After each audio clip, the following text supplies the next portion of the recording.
محترم ناظرین، حضرت محمد صلی اللہ علیہ وآلہ وسلم کی ذات سے ہمیں یہ سیکھنے کو ملتا ہے کہ نبی کریم صلی اللہ علیہ وسلم کی ذات سے برکت لینا بھی باعث شفا ہے، اور جو بھی دل سے ان سے محبت کرتا ہے اللہ تعالیٰ اس کی دعاؤں کو شرف قبولیت عطا فرماتا ہے۔ اس سے بھی نبی کریم صلی اللہ علیہ وسلم کا اخلاق معلوم ہوتا ہے۔ نبی کریم صلی اللہ علیہ وسلم مہمانوں کو بہت زیادہ عزت دیتے تھے۔ ام المومنین حضرت عائشہ صدیقہ رضی اللہ عنہ فرماتی ہیں کہ آل محمد صلی اللہ علیہ وسلم نے کبھی لگاتار 2 دن روٹی جو کی سیر ہو کر نہیں کھائی، حتیٰ کہ نبی کریم صلی اللہ علیہ وسلم وصال پا گئے۔ حضرت عائشہ صدیقہ رضی اللہ عنہ سے مروی ہے کہ ایک دوسری روایت میں ہے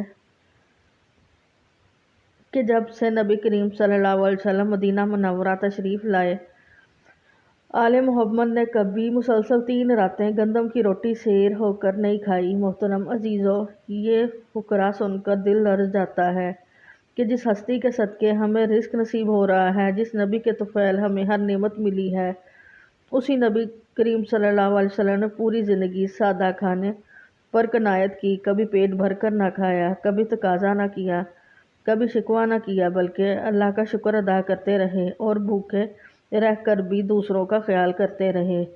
نبی کریم صلی اللہ علیہ وسلم کی سیرت میں ہمیں صبر، قناعت بھی ملتی ہے، برداشت بھی، اور عاجزی کا سمندر بھی۔ ہمیں وہ لمحات بھی یاد آتے ہیں جب کئی دن گھر میں چولہا نہیں جلتا تھا۔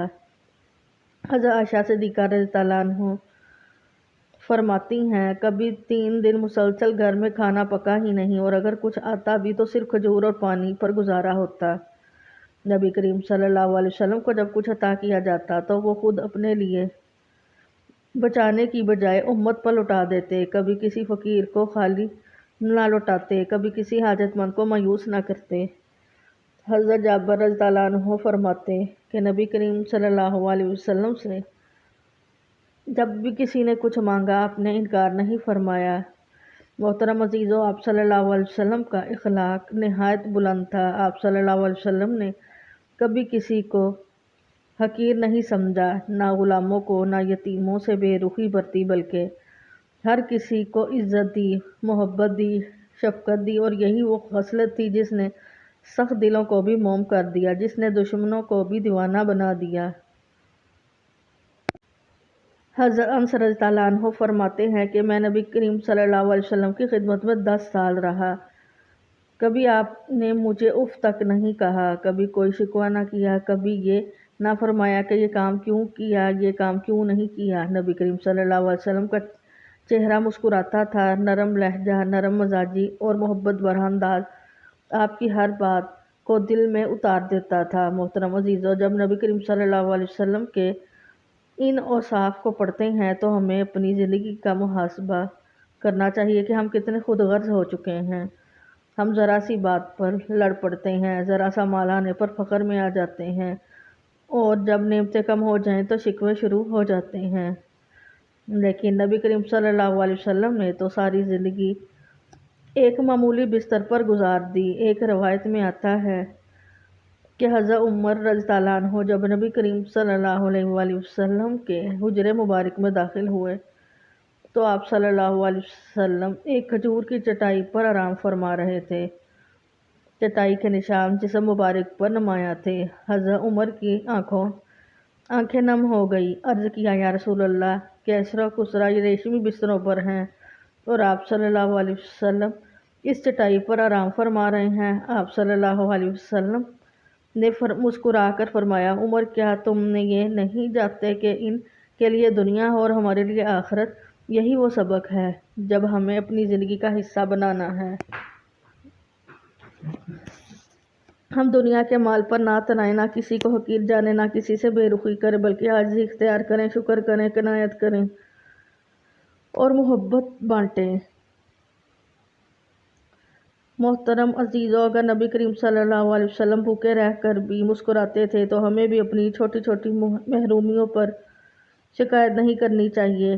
اگر نبی کریم صلی اللہ علیہ وسلم نے کبھی کسی سے بدلہ نہیں لیا تو ہمیں بھی معاف کرنا چاہیے۔ اگر نبی کریم صلی اللہ علیہ وسلم نے سب سے زیادہ دوسروں کی فکر کی تو ہمیں بھی دوسروں کے لیے جینا سیکھنا چاہیے۔ یہی سیرت طیبہ ہے، یہی اصل مقام ہے، یہی اصل عشق ہے کہ ہم نبی کریم صلی اللہ علیہ وسلم کی زندگی کو پڑھیں، سمجھیں اور اپنائیں۔ ارشاد فرمایا، میرا دنیا سے کیا تعلق، دنیا میری مثال تو اس مسافر جیسی ہے جو تھوڑی دیر کے لیے کسی درخت کے سائے تلے ٹھہرتا ہے، پھر اسے چھوڑ کر اپنا راستہ لیتا ہے۔ اگر ہم رسول اللہ صلی اللہ علیہ وسلم کی حیات طیبہ پر نظر ڈالیں تو معلوم ہوتا ہے کہ آپ کی زندگی ہر پہلو سے سادگی کی تصویر تھی۔ آپ نے نہ صرف اپنی زندگی سادگی سے گزاری بلکہ اپنے صحابہ کی تربیت بھی اسی انداز میں کی کہ دنیا کی بے وقتی کو خوب واضح کیا۔ آئیے دیکھتے ہیں اللہ کے رسول نے صحابہ کی تربیت کیسے فرمائی۔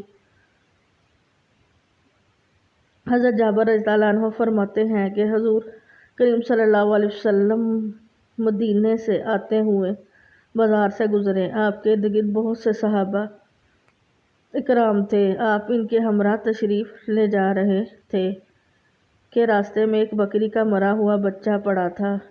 اس کے کان چھوٹے تھے۔ آپ نے اس کا کان پکڑ کر فرمایا، ساتھیو، تم میں سے کون ہے جو اسے 1 درہم میں لینے پر راضی ہو؟ صحابہ نے عرض کیا، یا رسول اللہ، 1 درہم تو بہت بڑی بات ہے، ہم تو 1 پیسے میں بھی لینے کو تیار نہیں، اور اسے لے کر کریں گے کیا؟ اب طے ہوا، کیا اچھا کیا تم اسے مفت لینے کے لیے راضی ہو؟ صحابہ نے عرض کیا، یا رسول اللہ، اگر یہ زندہ ہوتا تب بھی یہ عیبدار شمار ہوتا کیونکہ اس کے کان چھوٹے ہیں، اور اب تو یہ مرا ہوا ہے۔ محترم عزیزو، دیکھیے اللہ کے رسول صلی اللہ علیہ وسلم دنیا کی بے ثباتی اور کم حیثیت کو کس انداز میں بیان فرما رہے ہیں۔ آپ نے ارشاد فرمایا، اللہ کی قسم، اللہ تعالیٰ کے نزدیک دنیا اس مردار سے بھی کم حیثیت رکھتی ہے۔ پھر ایک اور موقع پر دنیا کی حقیقت ان الفاظ میں بیان فرمائی، اگر دنیا اللہ کے نزدیک مچھر کے پر کے برابر بھی حیثیت رکھتی ہوتی تو وہ کسی کافر کو اس میں پانی کا ایک گھونٹ بھی نہ دیتا۔ محترم عزیزو، ذو الحج کا بابرکت مہینہ ہے۔ ان 4 مہینوں میں سے ایک ہے جن کا ذکر اللہ تعالیٰ نے قرآن میں کیا ہے۔ ان دنوں میں اللہ کو راضی کرنے کا وقت ہے، ان دنوں میں اپنے نفس کو قابو میں رکھنے کا وقت ہے، دنیا کی حقیقت کو سمجھنے اور آخرت کے لیے تیاری کرنے کا وقت ہے۔ ان دنوں میں اپنے نفس کو قابو میں رکھنے کا وقت ہے، دنیا کی حقیقت کو سمجھنے اور آخرت کی تیاری کرنے کا وقت ہے۔ جان لیجیے یہ کلمات وہ برکت ہیں، بالکل اسی طرح جیسے یہ دن والے برکت والے ہیں اور رحمت والے ہیں۔ اللہ پاک نے ان کلمات میں بہت زیادہ شفا رکھی ہے۔ جو بھی شخص کسی ایسی بیماری میں مبتلا ہو جس کا وہ بار بار علاج کروا کر تھک چکا ہو اور اب بھی اسے شفا نہ مل رہی ہو تو وہ ان کلمات کو ضرور اپنائے، انشاءاللہ اللہ پاک اسے ہر بیماری سے نجات عطا فرمائے گا۔ وہ کلمات یہ ہیں، سبحان اللہ العظیم و بحمدہ، لا حول ولا قوۃ الا باللہ العلی العظیم۔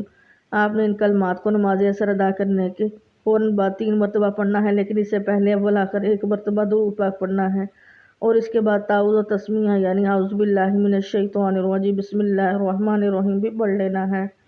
اس کے بعد یہ کلمات 3 مرتبہ ادا کرنے ہیں۔ جب یہ 3 مرتبہ مکمل ہو جائیں تو پھر آپ نے لا الہ الا اللہ کی ایک تسبیح مکمل کرنی ہے، یعنی اس انگلیوں پر گن کر یا تسبیح کے دانوں پر پورے 100 مرتبہ پڑھنا ہے۔ جب آپ آخری دفعہ پڑھیں تو ساتھ محمد رسول اللہ پڑھیں تاکہ آپ کی تسبیح پوری ہو جائے۔ جب یہ تسبیح مکمل ہو جائے تو آخر میں دوبارہ اتنی ہی مرتبہ درود پاک پڑھ لینا ہے جتنی بار آپ نے ابتدا میں پڑھا تھا۔ محترم عزیزو، جو بھی سخت سے سخت بیماری ہو، لا علاج ہو، مسئلہ ہو، کوئی بھی ایسی پریشانی جو حل ہونے کا نام نہ لے رہی ہو تو یہ عمل ضرور کریں، انشاءاللہ اللہ پاک آپ کو ان کلمات کی برکت سے فوری شفا عطا فرما دے گا اور آپ کے دل کو سکون ملے گا۔ محترم عزیزو، یہ کلمات صرف 3 مرتبہ عصر کی نماز کے بعد ادا کرنے ہیں۔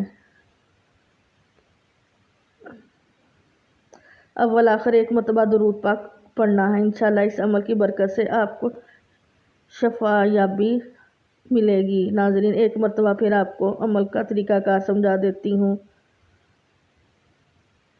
ثواب کی نیت سے ایک بار درود شریف میرے ساتھ بھی پڑھ لے۔ اللہم صلی علی سیدنا محمد وعلی آل محمد کما صلیت علی ابراہیم وعلی آل ابراہیم انک حمید مجید۔